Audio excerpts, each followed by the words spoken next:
സല്ലല്ലാഹു അലാ മുഹമ്മദ് സല്ലല്ലാഹു അലൈഹി വസല്ലം സല്ലല്ലാഹു അലാ മുഹമ്മദ് സല്ലല്ലാഹു അലൈഹി വസല്ലം. രാജാവായ തങ്ങളല്ലേ ഹാറൂൻ റഷീദ് വിശുദ്ധ മക്കയിലേക്ക് ബഗ്ദാദിൽ നിന്ന് മക്ക വരെ നടന്നുകൊണ്ട് ഹജ്ജിന് പോയ മഹാനായ ചക്രവർത്തിയാണ് ഹാറൂൻ റഷീദ്.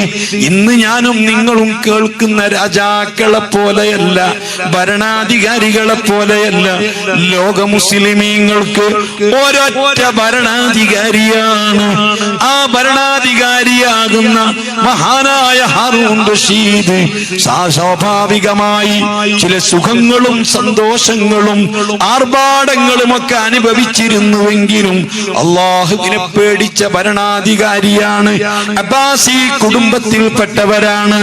ആ മഹാനായ ഹാറൂൻ റഷീദ് തങ്ങള് തന്റെ കൊട്ടാരത്തില് സുബ്ഹാനല്ലാഹ് തന്റെ മന്ത്രിമാരോടൊന്നിച്ച് ഉദ്യോഗസ്ഥന്മാരോടൊന്നിച്ച് കാര്യമായിട്ട് ചർച്ച ചെയ്തുകൊണ്ടിരിക്കുകയാണ്. ആ സമയത്ത് തന്റെ സദസ്സിലേക്ക് കയറി വന്നു ഇബ്നു സമ്മാക്ക് റളിയല്ലാഹു അൻഹു. ഇബ്നു സമ്മാക്ക് തങ്ങൾ വലിയ പണ്ഡിതനാണ്. പണ്ഡിതന്മാരോട് വലിയ ബഹുമാനമായിരുന്നു ഹാറൂൻ റഷീദ് റളിയല്ലാഹു അൻഹു. ആ ഇബ്നു സമ്മാക്ക് തങ്ങള് വന്നപ്പോ ഒരു കസേര കൊടുത്തു. ആ കസേരയിൽ അവിടെ ഇരുന്നു. ഹാറൂൻ റഷീദാകുന്ന ചക്രവർത്തി തന്റെ ഉയർന്ന ഉദ്യോഗസ്ഥന്മാരോട് പല കാര്യങ്ങളും നിർദ്ദേശിച്ചു, ചർച്ച ചെയ്തു. ഇടക്ക് വെച്ച് പറഞ്ഞു, ഒരു ഗ്ലാസ് വെള്ളം കൊണ്ടുപോവാ. ആ വെള്ളം കൊണ്ടുവന്നു. ഹാറൂൻ റഷീദ് വെള്ളം കുടിച്ചു. പാത്രം അവിടെ വെച്ചു. മഹാനായ ഹാറൂൻ റഷീദ് വെള്ളം കുടിച്ച് പാത്രം അവിടെ വെച്ചതിന് ശേഷം ഇബ്നു സമ്മാക്ക് തങ്ങൾ ചോദിച്ചു, അമീറുൽ മുഅ്മിനീൻ, നിങ്ങൾ ഉദ്ദേശത്തോടുകൂടെ ഇരുന്നു കൊടുത്തെങ്കിലല്ലാതെ, നാം മൂത്രിക്കുന്നു എന്ന് കരുതിയെങ്കിലല്ലാതെ മൂത്രം പുറത്തേക്ക് പോവുകയില്ലല്ലോ. അല്ല, ഞാൻ രോഗമാണെന്നല്ലേ പറയുന്നത്.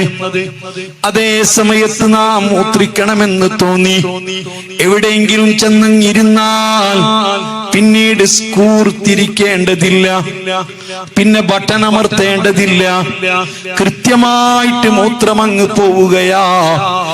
എന്തൊരു സംവിധാനമാ! ഹാറൂൻ റഷീദാകുന്ന നിങ്ങൾ മൂത്രിക്കാൻ വേണ്ടി ബാത്റൂമിൽ ചെന്നിരുന്നു, പക്ഷേ നിങ്ങൾക്ക് മൂത്രം വരുന്നില്ല. നിങ്ങൾ കുറെ സമയം ഇരുന്ന് എഴുന്നേറ്റ് പോരുകയാ. നിങ്ങളെ വയറ് വീർത്ത് വീർത്ത് വരികയാ. അസ്വസ്ഥത നിങ്ങൾക്ക് അനുഭവപ്പെടുകയാ. നിങ്ങളെ നാവിയുടെ താഴ്ഭാഗത്ത് അസഹ്യമായി വേദന തുടങ്ങുകയാ. വീണ്ടും വീണ്ടും നിങ്ങൾ ബാത്റൂമിൽ ചെന്നിരിക്കുകയാ. മൂത്രിക്കാൻ പറ്റുന്നില്ല, മൂത്രം പോകുന്നില്ല. അവസാനം നിങ്ങൾ വേദന കൊണ്ട് പിടയാൻ തുടങ്ങി.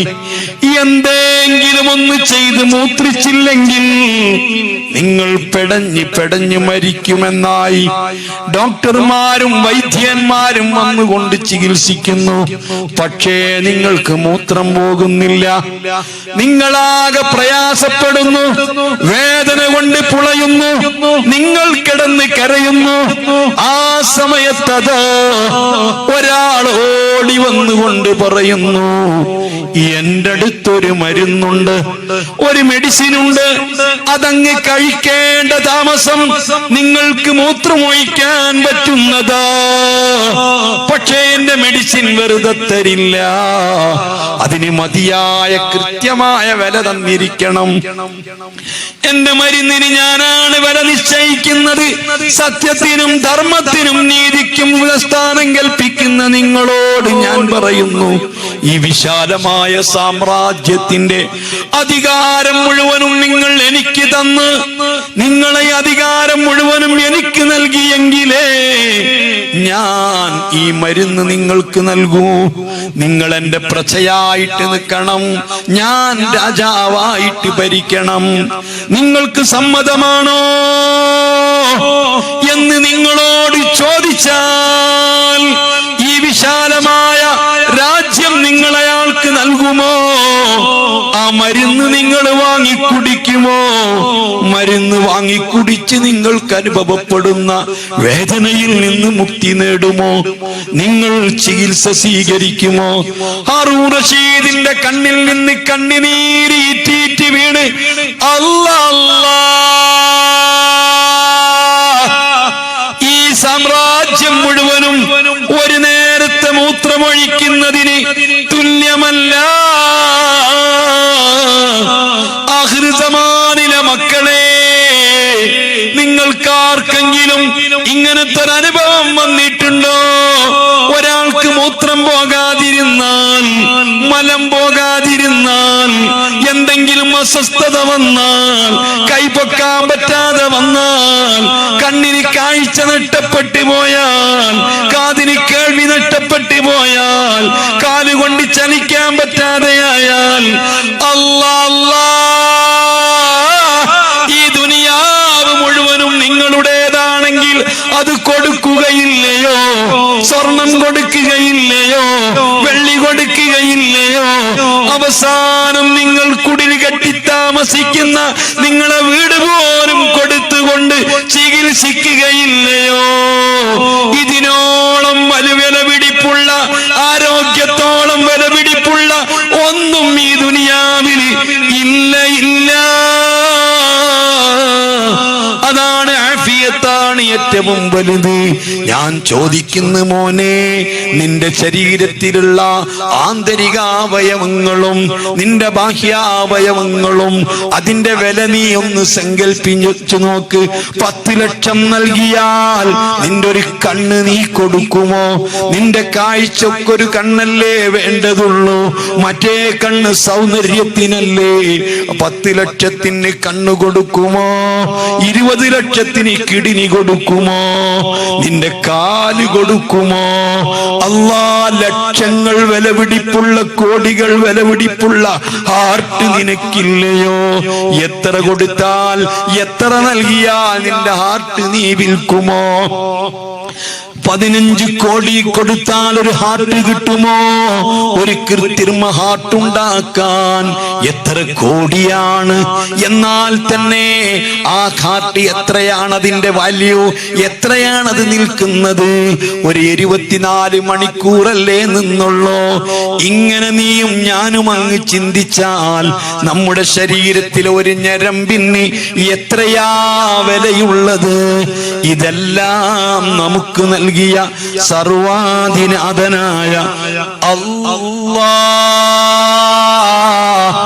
ലക്ഷം കൊടുത്താൽ കണ്ണിന് കാഴ്ച കിട്ടൂല. ഇന്ന് വരെ നിങ്ങൾ എവിടെയെങ്കിലും കേട്ടിട്ടുണ്ടോ, അറിഞ്ഞിട്ടുണ്ടോ? ജന്മനാ 2 കണ്ണിന് കാഴ്ചയില്ലാത്ത ഒരാൾക്ക് ശാസ്ത്രക്രിയയിലൂടെ അല്ലെങ്കിൽ ചികിത്സയിലൂടെ അവന് കണ്ണിന്റെ കാഴ്ച കിട്ടി എന്ന് പറയുന്നത് നിങ്ങൾ കേട്ടിട്ടുണ്ടോ? ജന്മനാ കേൾവിയില്ലാത്ത ഒരാൾക്ക് ഉപകരണത്തിലൂടെ, ശാസ്ത്രക്രിയയിലൂടെ അവന് ഇപ്പോൾ കേൾവിയുണ്ട് എന്ന് നിങ്ങൾ കേട്ടിട്ടുണ്ടോ? പടക്കാൻ കഴിയില്ല. ജന്മനാ സംസാരശേഷിയില്ലാത്ത ഒരാൾക്ക് ഇപ്പോൾ ചികിത്സ നടത്തിയിട്ട് സംസാരശേഷിയുണ്ട് എന്ന് നിങ്ങൾ കേട്ടിട്ടുണ്ടോ? സാധ്യമല്ല. എന്തൊരു